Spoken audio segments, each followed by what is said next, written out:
দিন অতিবাহিত। আমরা এই 11 দিনে আমাদের শিক্ষক সকলেই মিলিতভাবে আমরা আপনাকে বাংলার মা বলে উপাধি দিচ্ছি। আপনি আমাদের মা। আপনারা কি একমত? আপনারা কি বাংলার মা বলে উপাধি দিচ্ছি? এমন কোন জায়গা নেই, এমন কোন স্তর নেই, এমন কোন অফিস নেই যেখানে মাননীয় প্রধানমন্ত্রী বাংলা মায়ের উন্নয়নের ছোঁয়া নেই। তাহলে আমরা যারা নন এমপিওভুক্ত শিক্ষা প্রতিষ্ঠানের শিক্ষক কর্মচারী আজ 15-20 বছর ধরে মাননীয় শিক্ষামন্ত্রী আপনি কেমন লোক আমরা জানি না। আপনি অনেক সময় মিটিংয়ে মিছিলে বিবৃতির বেলা মশার কামড়ে আমরা থাকতে পারি না। মশা এসে আমাদের কেমন আছেন, মশা মশা মশা এসে আমাদেরকে জিজ্ঞাসা করে ভাই আপনারা কেমন আছেন, কিন্তু আমাদের মাননীয় প্রধানমন্ত্রী মাননীয় অর্থ বলল না আপনারা কেমন আছেন। বাংলাদেশের ক্ষুদ্রতম প্রাণী মশা, মশা যদি এসে আমাদেরকে জিজ্ঞাসা করতে পারে ভাই আপনারা কেমন আছেন, আপনারা কি আমাদেরকে একটি সান্ত্বনা? আমরা কি রেজিস্ট্রেশন ফর্ম ফিল আপ করিনি? আমাদের অর্থ কি রাজস্ব খাতে জমা হয়নি? অথচ আমাদের দেশ বাংলাদেশ, বাংলাদেশের একটি বলা হয় পণ্ডিত মশাই, শিক্ষককে বলা হয় পণ্ডিত মশাই। আমাদেরকে কি এই অপবাদ, এই অবমূল্যায়ন? আমি বিনীতভাবে অনুরোধ করব মাননীয় শিক্ষামন্ত্রী মহোদয়কে, আপনি কোনো কিছুই দিতে পারেন না, ভালো কথা। আমরা আপনার কাছে আমাদেরকে কবরে যে আমরা যাবো, মরার পর কবরে যাবো, চিতায় যাব, আমাদেরকে আপনি আমাদের স্ত্রী সন্তান মা বাবাকে এসেছি যে জিনিসটি সবচেয়ে মূল্যবান এবং সেটি আমাদের কবরের সাথী। কিছুই দিতে পারেন না, ভালো কথা, অন্তত একটি কাপড় দিয়ে যান। মরতে হচ্ছে না। আপনি কি নির্দয় পাথর হয়ে বসে আছেন?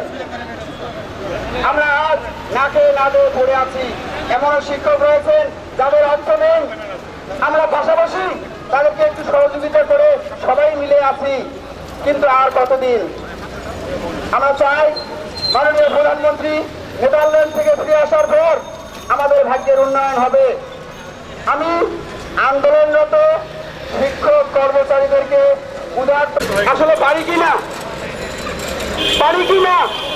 1 মিনিট আমাদের মাননীয় প্রধানমন্ত্রীর রুহের মাগফিরাত কামনা করে এবং মাননীয় প্রধানমন্ত্রীর সুন্দরভাবে দেশ চালনার জন্য কামনা করে 1 মিনিটের জন্য নীরবতা পালন করব এবং তাদের রুহের মাগফিরাত এবং মাননীয়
সংগ্রামী বন্ধুগণ, আপনারা জানেন যে আমরা পুলিশ বাহিনীকে অকার্যকর করে জঙ্গিবাদ দমনে যারা পুলিশ বাহিনীকে নিষ্পৃহ করে রেখেছেন তারাই আজকের এই একের পর এক হত্যার জন্য দায়ী এবং আজকের এই পরিস্থিতির জন্য দায়ী।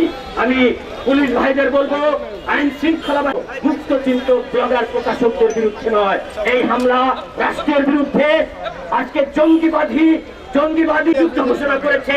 এই যুদ্ধ বাংলাদেশ রাষ্ট্রের বিরুদ্ধে। এই যুদ্ধে কোনো মিলিটারি পুলিশ কাউকে তারা ক্ষমা করবে না, কাউকে তারা ছাড় দেবে না, সবাইকে তারা হত্যা করবে।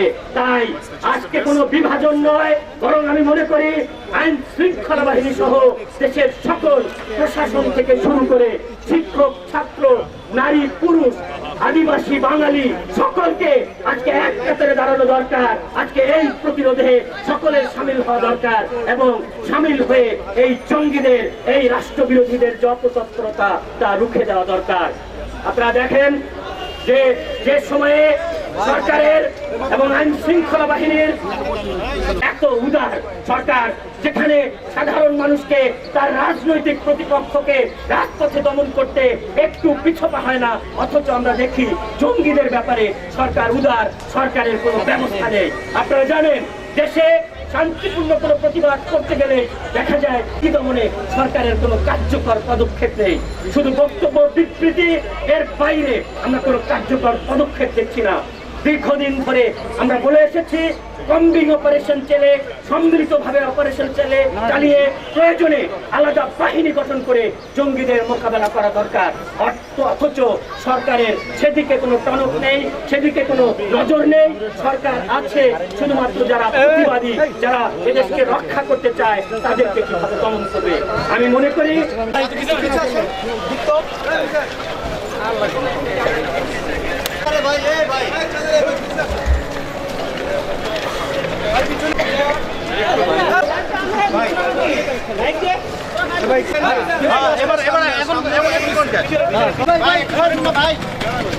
এই যে আবার